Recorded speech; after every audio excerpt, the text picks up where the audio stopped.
and STEM Partnerships Hub. Yeah, so we're going to have a video and then Ida going to continue. Globally, the power of AI is concentrated in the hands of a few, potentially creating really separate digital realities. Things that are core is huge dependency on foreign AI technologies and data platforms can create a problems kind of going forward. Digital divide is still real. And that means that those data sets are not representative of us. There's no data on us. We're completely visible to those models. We need to bridge this gap by connecting the brilliant minds, ideas, initiatives that are already happening for developing sustainable, equitable AI solutions for everyone. Working with communities, not just coming in and saying, I need this data and these are the AI tools we're building, but actually co-designing the questions and training. What is the need of the communities, and then they have to be part of the co-design. AI is not a silver bullet. We are the solution.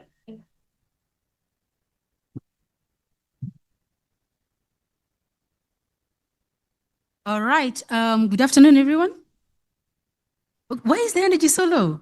Oh my God, the way I came onto the stage, so excited to meet all of you. Oh, it's been a long day. Yeah. Yeah, I get that. I do. But we're having a very exciting panel, so we need you to be at your best. Yeah, who's that? That's awesome. This is what I'm talking about. DJ, please just do something, kindly. Just do something as the ladies, I'm calling the ladies to come onto the stage. As I'm calling them, just play the something to encourage them kindly.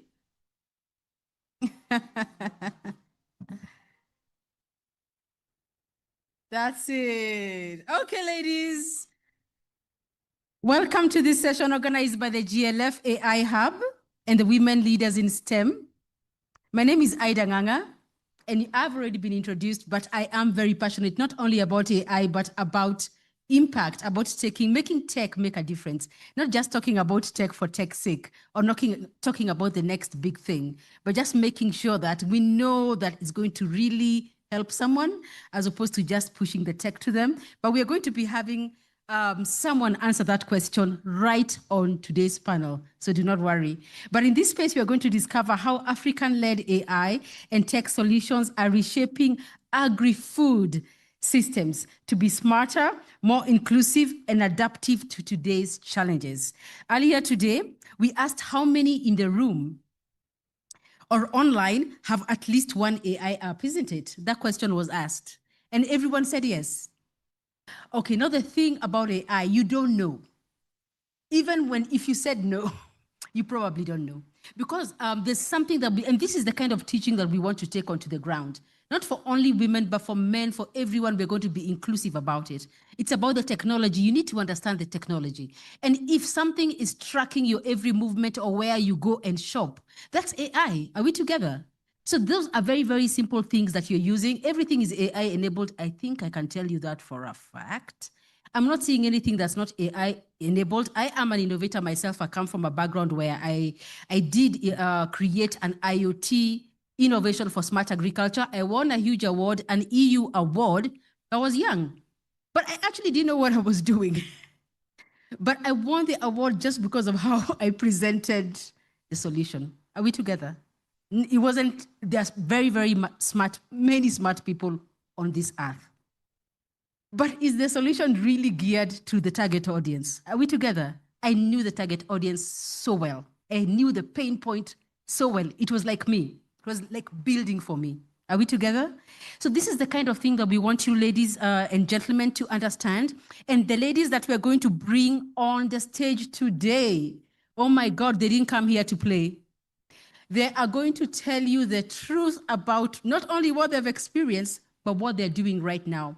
Because we want to make a difference. We want to make sure that you learn something from them. I know you don't want to be lectured, right? All of you have been lectured enough. I'm sure you have master's, PhDs, whatever number of diplomas, 10 high school degrees, I don't know, diplomas. But right now, you want to learn something new. How am I really helping you by standing up here in front of you? Are we together? So yeah, and our first speaker is Sheila Coleman. She's going to introduce herself when she comes onto the stage. But I really do want to call her, and I want our wonderful DJ here to play a song for her. Mr. DJ, we are waiting. Sheila Kano, please come onto the stage.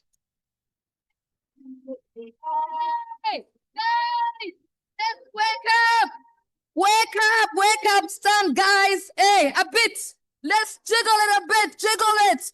We want to see you guys. Hey, stretch. Hey. I see some of you still seated. Stand up. Stretch, dance. Do whatever. Hey, the women have arrived. Have we? The women. Thank you.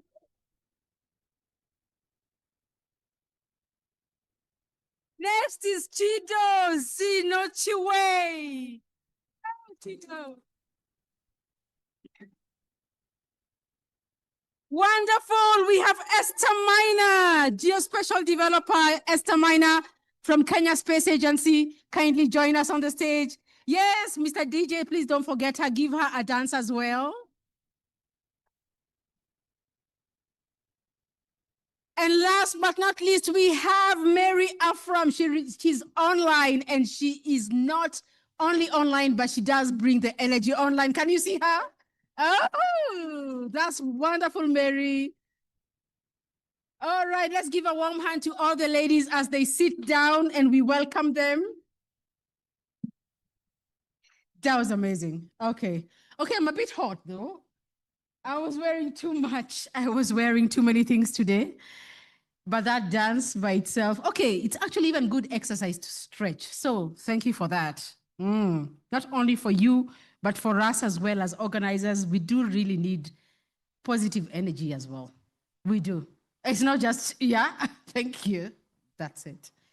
All right. So now we're going to go straight into the session. Ladies, I'm going to ask you to introduce yourselves kindly, because what I'm going to say about you cannot possibly do you justice.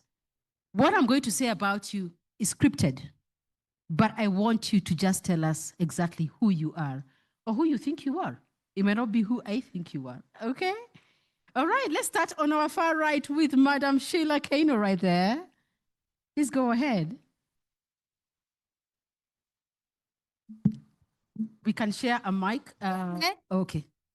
How are you guys? Are you in the room with us? Lovely. Yeah, so my name is Sheila Kano. I'm Executive Director of Sustain Africa at the International Fertilizer Development Center. We run fertilizer programs across the continent. In my role, we have 3 streams. The first one is fertilizer crisis response programs on the continent. The second one is fertilizer and soil health innovations and programs. And out of that, with the Fertilizer and Soil Health Summit, Nairobi Declaration, over the next 10 years, Sustain Africa is the coalition lead for the private sector engagement coalition of the AU in terms of implementation. Then we have a third stream, which is on macroeconomics and understanding how finance, nature, and climate come together. Then last but not least, I am a farmer. And I'm seated here today as a farmer. How many farmers are in the room? Lovely. How many cloud farmers are in the room? You see, cloud farmers and farmers. Lovely, we'll engage. Thank you. All right, next we have Chido. Please go ahead. Great. Hi, everyone. Before I begin, who can guess where I'm from based on my accent? Let's have an answer. Yes. South Africa. Well done. So hi, everyone. My name is Chido. I was born in Zimbabwe, raised in South Africa, and I am an innovator and tech founder. We are building Mambo AI, where we train AI models on African languages and context. We do this straight from Africa, so we don't use any third-party APIs, and we're part of building an AI infrastructure for the continent. We've got over 200 African languages, dialects, accents that we've covered. And yeah, quite excited to have this conversation and share some use cases that we have had within the agricultural space. Absolutely, absolutely. Yes, give a warm hand. Next, we have Esther. Good evening. Good evening. Or should I say hi, cousins in the room? Yes. So my name is Esther Maina. I work with Kenya Space Agency, which is a state corporation. So don't ask where is the government. The government is here. We are here. We are listening to you. We are taking notes. I have a background in geospatial, so I'm a geospatial developer with a number of skills and expertise in big data, geospatial analytics, cloud computing, policy formulation and implementation, as well as project management. And I'm excited to join us this evening, even as we share together on innovations and how AI is going to help us implement various innovations. Absolutely. Thank you so much for that wonderful, wonderful introduction, Esther. And before I ask Mary to introduce ourselves, yes, we do have a Slido question. We would like you to answer this so that as we continue with what we are doing on stage, we can at least have some questions coming in, not only from you, but also from the guys online, okay? So the kind of thing that we want to, the question we'd like you to answer is, in one word, what local challenge do you think AI could help solve in agriculture? Did we get that? Yeah? You can send your questions. In one word, or your answers rather, in one word, what local challenge do you think AI could help solve in agriculture? Did we get that? Yeah. And then it's not academic, okay? Yeah. We could say anything. I could say even earthworms in my front yard. There is a way, okay, sorry, now this is the way us people who have this kind of minds think. I've already got an idea from the earthworms just by mentioning the word earthworms, okay? Now that's what we want. We want your mind to be sparking all the time. You don't have to be bipolar like I am, and I am not ashamed, but any of us are always having, even when you're sleeping, those are the kind of ideas we want you to harness. Are we together? Okay, kindly go ahead and answer. And allow me to ask Mary Afram to introduce herself as you answer that question. Keep the answers coming. Mary, please go ahead. Hello, everyone. I'm so glad I'm able to join this hybrid session. My name is Mary Sewa Afram. I'm joining in from Accra, Ghana, and I'm with the GIZ project Fair Forward Artificial Intelligence for All. So it's a global project, and we currently operate in 7 countries, and we mainly work on contributing to democratizing artificial intelligence in the global south. And we have 3 main frameworks of which we work. The first is policy framework support in the various countries that we work with. The second is local capacity building to promote local innovation. And the third wing is promoting access to open and local data sets. So we work along all those angles. But for the reason we are joined today, I also work on a number of projects related to AI in agriculture. And then one of the things that we are doing in Ghana is also working on a use case on pest and disease detection on cashew farms. So I'm very happy to join the panel and contribute my experience. And I'm also passionate about women in AI. And so I have led a number of activities on that wing. So I'm really excited to be here and also contribute to the discussion. Thank you. A very warm welcome to you. Please give her a warm hand. Mary Afram there, that's awesome. I'm even inspired, actually. There's some things I didn't know about you. Yeah, but do keep that link, the Slido link, saved to send us questions as we now move on to welcome our inspiring all-women expert panel to answer a couple of questions. We are going to be shooting some questions to them, and we'll also include your questions. So if you're feeling like you have a burning question, or it might come up later, and we don't want you to be academic, so you can actually ask any question you want. Yeah. Okay. So, but for this moment, we're going to ask them 1 or 2 questions, and then we'll be able to reach out to you kindly, wonderful audience. So for just to start off, I'm going to put Sheila Kano on the spot. And I will not be asking her a tech question because I want her to be able to tell us something a bit more about the agri-food chains. We will get into the technology later. Okay? Yeah. But we need to talk about these agri-food chains. So how can AI solutions be better connected to existing agri-food value chains so that innovations don't get stuck in the pilot phase? Thank you, Ida. That's a fantastic question because I think it's already proven that very many tech startups get stuck and don't move beyond that stage. Yeah. I think the biggest single reason that happens is because, many agtechs are built in the cloud. There is no participatory aspect of the work.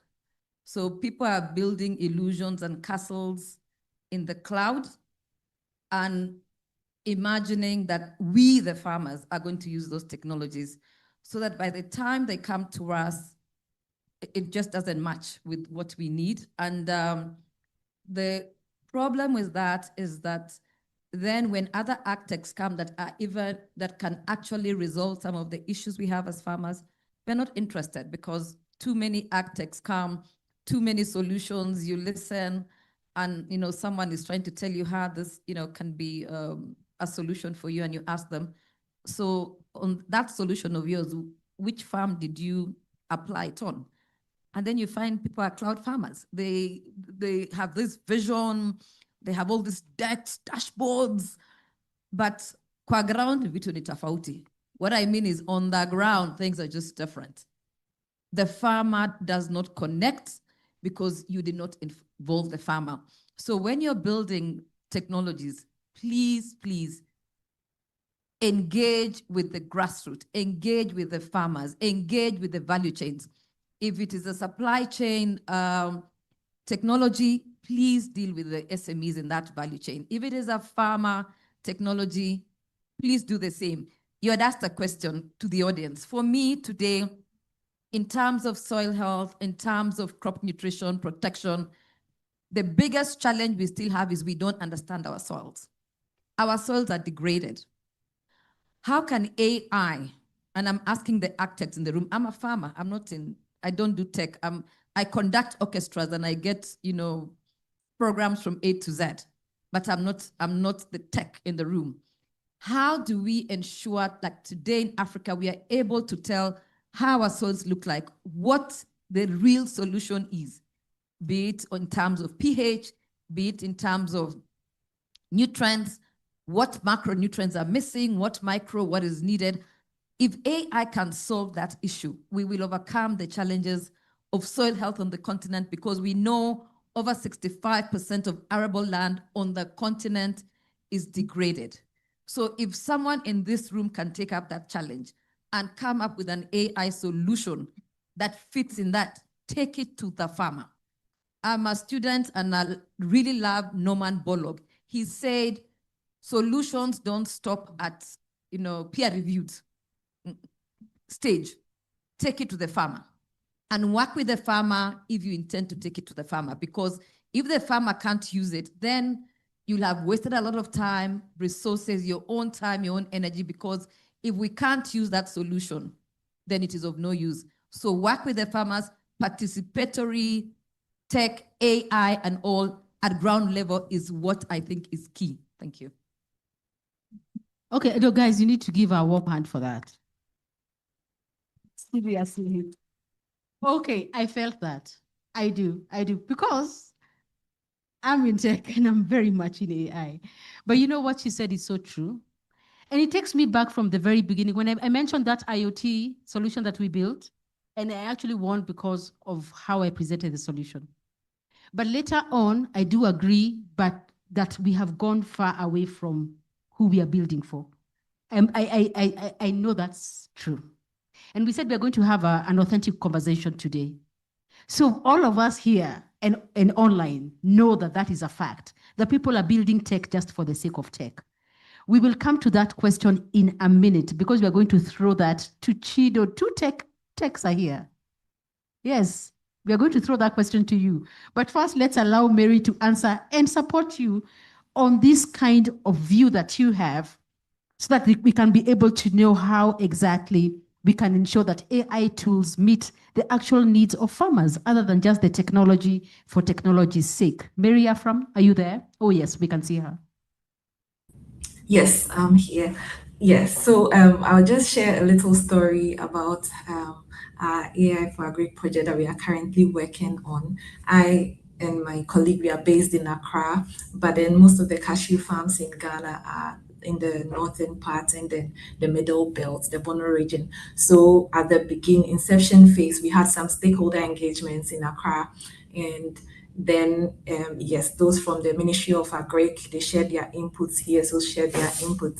And then we realized that, well, we can sit in Accra and then make the decisions and decide on the solution we want to build. But I think from experience in previous projects, we realized that it's important that we go also to the farmers, be with them, and then hear from them themselves on what exactly are and how they are willing to adopt AI or tech in their solutions. And it was such a wonderful experience. So what I'm trying to say is co-creation from the beginning is very important, because if you make something and then you take it to the farmers context, even in one country alone, different regions have different contexts, have different patterns, have different mindsets, the people. And so extensive stakeholder engagements can kind of ensure that we are not just building cool things to tick boxes, but then we are building things that will be relevant for the farmers. So I think sometimes we also tend to do maybe one or two stakeholder engagements to tick the box so that we can talk about it that yes, we did engage, but we really have to invest in the beginning in thorough stakeholder engagements and then our iteration, and it becomes easier to scale and adopt in the end because everyone knows I saw this coming, I'm prepared for it, and then I'm ready to use it. So that's just a little experience that I'd share. Okay, thank you so much for that, Mary, and for making it, you've given us a bit of clarity, and that's always good, really, at any stage in life. But I want to make sure that we're listening to the audience, because the same thing we are saying here, what we're saying here is the innovator really listening to the audience, in that case, the farmer. But we also want to make sure that we here are listening to you. So do we have any questions on Slido? And please, our lovely reader from the Women Leaders in STEM, you can also take physical questions, anyone off the cuff, anyone on the floor. And also the questions on Slido, our team will be able to put them on the screen. If not, just raise your hand. We're gonna make it so simple. Yeah, sometimes systems have to be broken in order for something to be built up. And we are sensing, even though we are part of the system, we are sensing there's some breaking that needs to be done. Yeah, we'll break some systems down. Okay, any questions? Do we have any questions, or should I just take any question that is coming on the screen? Oh, there's one already there? Oh, good, I can see one. Yes, I have one question. People who are practicing agriculture, especially in rural areas, are those women and men who have not been educated, and I think who are not able to manipulate even smartphones like this one. So I'm wondering, how are you conceiving your technology so that it may fit to their level of understanding, so that it can help to improve farming and improve rural life? Thank you so much. Okay, that's a wonderful question. Do we have any takers? Go ahead, Chido. Good afternoon. Thank you for your question. I'll just start with a little bit of a lesson on AI. When we train an AI model to do anything, it's like we're teaching or raising a child to do that thing. So you can actually teach an AI model to conduct itself like a Kenyan farmer, like a South African farmer, like a farmer who has limited proficiency in English or limited level of education, and then just create those settings when you create like an end solution or the front end for that farmer. So with our tool in particular, we spend loads of time creating user personas of every single African that has existed and that currently exists, so that those user personas can be available to people who want to use them as the end farmer. So if there's someone who's built an agri-tech startup that perhaps teaches farmers on, you know, how to like tend to their crops during a drought season or during a flood season, but they know that no, my farmers are people who've maybe done up to grade 4 in English, maybe their proficiency in science is also a little bit limited. They can actually create those settings in that app, and it can communicate and answer their questions in a way that they would understand, again, in any African language. With that, it also means that we get a lot more data and information that may not be relevant to them or that may be relevant to them. So again, the responsibility then comes back to the innovator to say, who am I serving? Do I understand them and their needs? And can I then provide an end solution that really, really meets them where they're at? Okay, wow. Yeah, let's give a warm hand for that. Because seriously, I think, yeah, you did hit the nail on the head. Yep, you're addressing some clear and well-known gaps that exist, especially since you're on Africa soil right now talking about that. I think we all know that. And everyone else does as well, especially that discrepancy. There's a huge gap when it comes to the kind of information that's being regurgitated with AI and in what language it is addressed and what kind of cultures it is addressing. And yes, we understand it's all about data, but I'm not the one to talk about that. I want a fellow scientist and technologist, Esther, who will, thank you, Chido, for that. Wonderful. Esther, please come on board and also say something about it. Thank you. So just to add on what she said, one of most fitting example to give is on developing a chat box that speaks your local language. So behind the curtains, we are doing the heavy lifting of looking at multiple data sets that speaks to your language, making sure that they are scientifically correct, but then they are localized enough for you to understand in your local language. And not necessarily having a smartphone where you can access that data, but customizing that to the point that you could get alert via text messages or even via USSD, so that you don't necessarily need to have a tablet. You don't need to know how to navigate through difficult dashboards. You don't need to know how to draw polygons or draw maps on your farm. But basically just being registered, just using a USSD, you're able to receive a notification that tells you your soil levels are at this moment. You probably need to apply fertilizer that is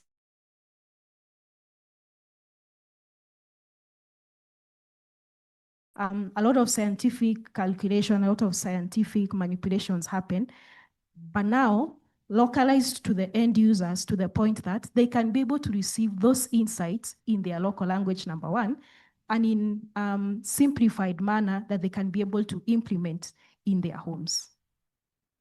Absolutely. Okay, I'm really happy we're having this conversation. I am really, because there are things we don't talk about, like the uptake of the technology. When you are learning a new technology, for example, you know, it can be a bit frustrating. Yeah? Can you imagine how much more frustrating it is for a farmer? No, can you imagine? Are we together? No, let's just say it. Can you imagine how much more frustrating it is for a farmer? And yet us guys are around technology all the time, and it gets frustrating for us. Are we together? It's frustrating for me. Sometimes I don't want to learn a new technology, really, because it was fun for me in the beginning. But now it's not so much fun if you're asking me for results before I've even, it's like putting the cart ahead of the horse. Are we together? It changes my mindset switches. And when it's no longer fun, I'm no longer creative. And I'm not building for the farmer or whoever else you're asking me to build for. I actually don't even care about them, because at that time I'm only caring about myself, and my peace. Are we together? So this is what needs to change. And I'm glad these ladies are bringing, this is the most honest, or is it authentic, session that I have been in. Yeah, I'm glad the ladies are bringing their A game in terms of authenticity, not the A of academia, okay? Wonderful. Let's give a chance to Mary as well to join these ladies. And or should we take a question from the floor, Emmy? Or Frida is right there. Is there another question? We don't want you guys to feel like we are leading the conversation. Wonderful, yes. Brilliant. I just have a question around how does agri-tech ensure that aspects of indigenous knowledge and organic and nature-based solutions enter into the agri-tech space? In fact, are front and central. Excellent, wonderful. There's another woman bringing her A game. Sorry, gentlemen, we know you're awesome. It's okay. That's not the problem, is it? There's someone who's giving me a look of, do you really? But I love it, I love it. I love your energy back there, that wonderful gentleman, and the two in front as well. Ladies, who is brave enough to take that question? Let's say it as it is. We don't have to have all the answers. Okay, Esther. Thank you for the question. So we started by saying the AI technology is going to help us only when we include the end users, not just as the end, when we include the farmer, not just as the end user, but a co-creator in our solutions, which means as I am doing my development, I have to include or think like not even thinking like a farmer. I have to include the farmer. So which means I conduct a lot of workshops and engagements with the farmer.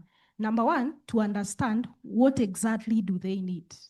Number two, what do they have that I could leverage in order to maybe scale out my solution to make it better, that it can be used, it can be more user-friendly for them. And number three, what kind of knowledge can I harness from what they already know? Because to be honest, my mother back at home, she knows when it rains, I'm supposed to plant. I mean, that's not news in essence, isn't it? I mean, when it rains in April or March, she knows I should go to my farm and plant. But from now a data point of view, how would I make, what kind of insights can I be able to give her that will make that experience seamless and better for her? So leveraging what the people know is one of the ways we are able to get better solutions and fitting solutions for them, so that we don't just sit in our offices, develop solutions, and then when we go to the field to implement, nobody takes them up because they don't fit them. So one of the ways we are doing this is having engagements with the farmers, going to actual ground talking with the farmers, inquiring what exactly is the challenge that you need to be solved, and developing solutions that are centered around what they have spoken as their issues. Yeah. Okay, I absolutely, let's give a warm hand kindly, guys. That was great. It's great, it's awesome, absolutely. Now, this is wonderful because you're already doing workshops with the farmers before you have built the solution. Now, you see, this is the opposite way of how the world is working. The world is pushing product, even to you and me. Let's be honest. Before you know what I like, you've already pushed an ad to me on my phone, probably because you've seen me scrolling some sites. Do you really know what I want just by using AI to push? Maybe I was scrolling through some pages with some stuff about, I don't know, I love tech, so I don't know what else I'm going to add there. It could be a lot of things. Sometimes maybe when you're relaxing, sorry? Yeah, it could be about CPUs, just some, or maybe even about some new phones coming out. It doesn't necessarily mean that I want a new phone because you're not having a conversation with me. But the AI does not have conversation with people. Are we together? Do we have a question? Yes, wonderful. We do have a question. Okay, in order not to feel like we're ignoring our online audience is more than 2,000. So yes, we do care about you guys. We have a question. What are what are enabling conditions for scaling up AI application in agriculture at local level? Ladies, we said we're going to be open today. Who is willing to take up? Chido? Yeah. Yes, Chido, take it up, and then we'll be back to Sheila with her. Great. She's a ball of energy. We want to for bring her on anyone who board. may be looking to build an AI application in agriculture, I think the two main costs that you need to be aware of is one, your cost of training a model. That's usually your cheapest cost. And then your second is your cost of inference, which means that when people are using your platform, you're incurring a cost each and every time they prompt it or they use it or they wake up your AI model. So an enabling condition are partnerships with people who have this compute power that can make sure that once your platform is successful, it's working, it's up, and people are using it, whether they're in rural areas, urban areas, any areas, they won't be switched off. I think we've all kind of learned, even from personal experience, that once we find an AI tool that really works for us, we don't want to let it go. Like, we don't want it to ever not work because we now have workflows around it. And that's the same for farmers or anyone who would become reliant on a new tool that would be used. So if we can have partnerships with government and different funders that can give us compute power, then you can scale up any AI solution. Okay, that's very exciting. We also have another question, quick on the heels of that one. How will AI be introduced to local farmers who may lack information and resources on how to use AI? Good people, are you seeing a pattern here? This is the same thing we're talking about, isn't it? There is a huge concern on whether farmers are being actively engaged or even upskilled in terms of all this technology that we're building. And yet there is brilliance in terms of the ideas that the AI is coming, the innovators are coming up with. So let's bridge the gap. Who is willing to take that one?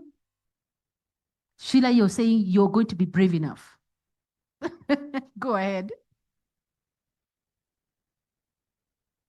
You can just share a mic. Kindly don't, while our technologist brings another one.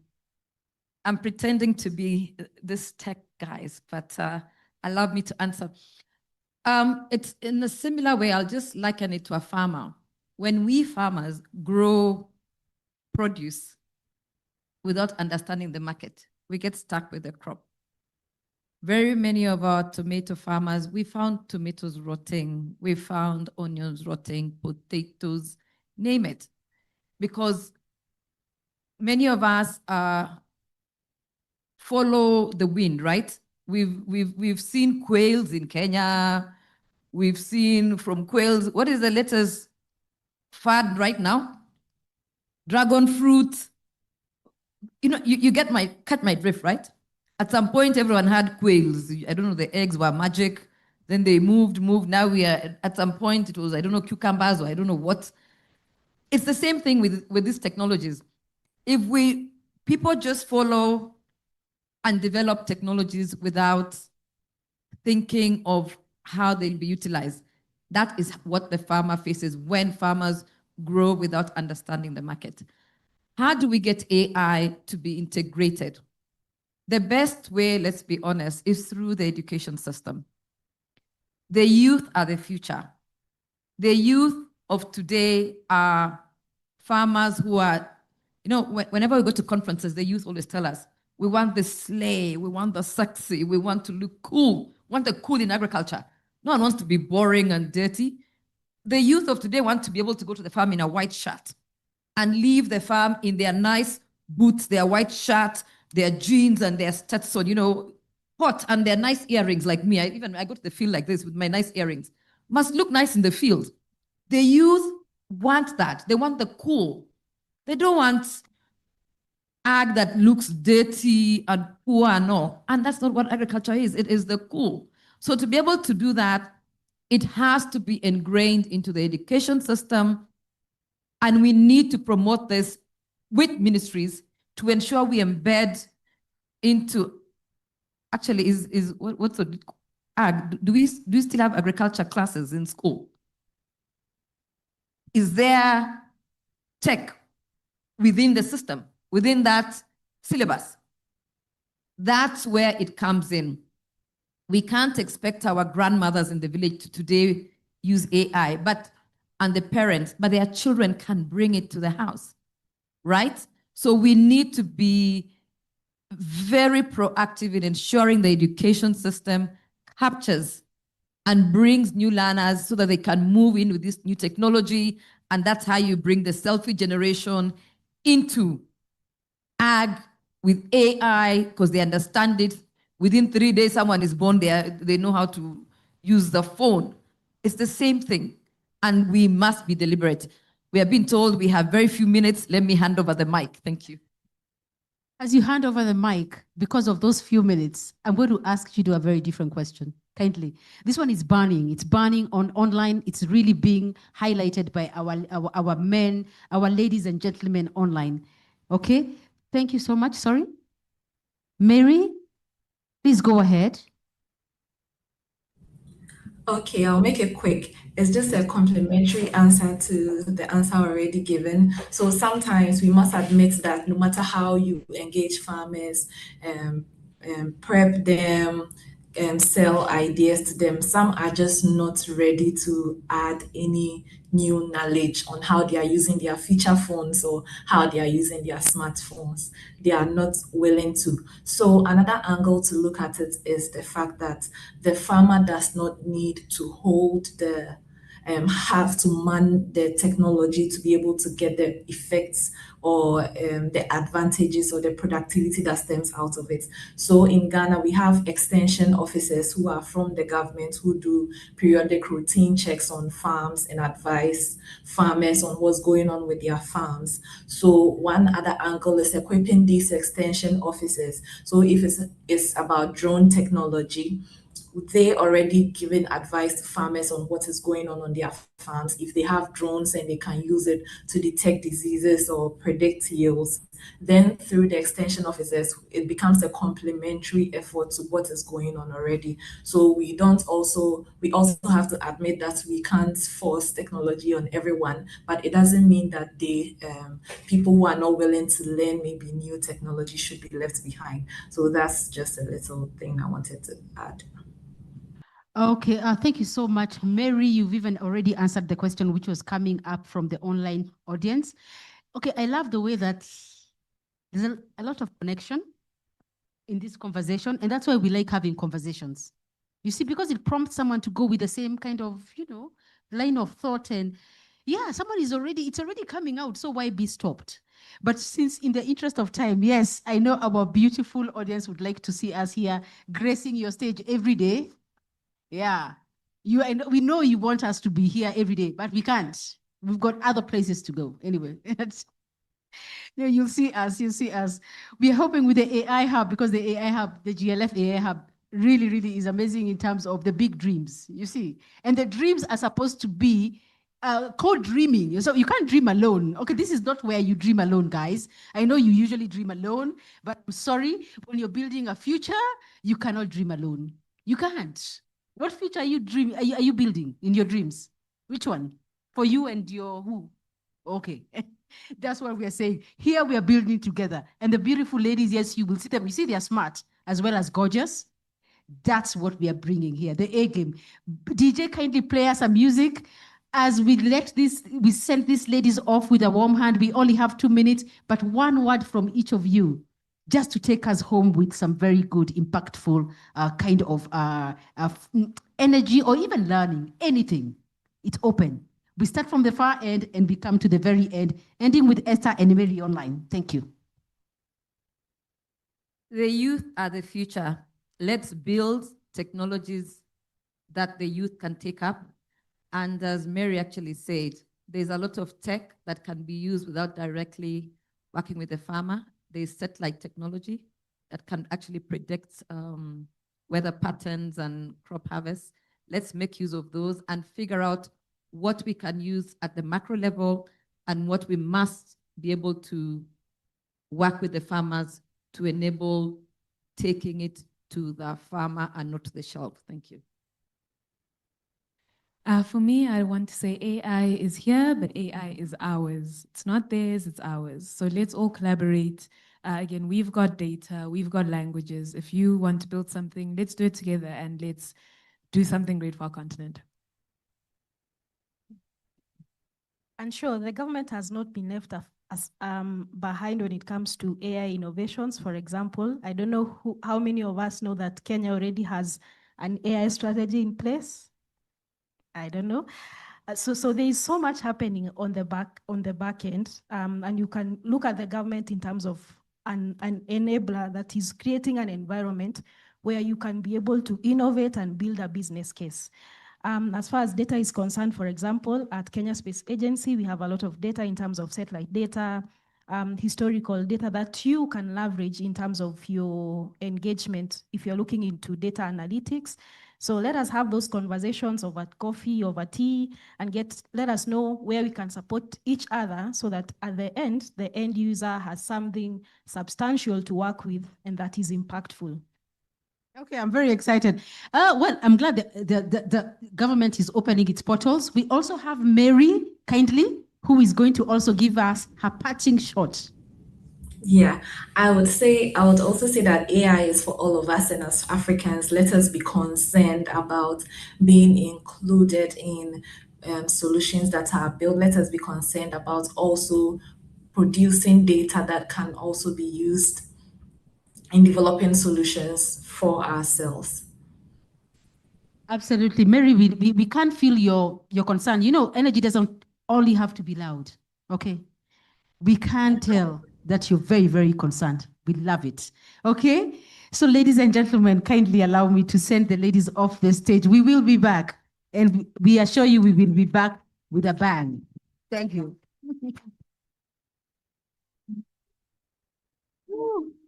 Yeah, let's dance as we go out and take a group photo kindly. Where are we taking one?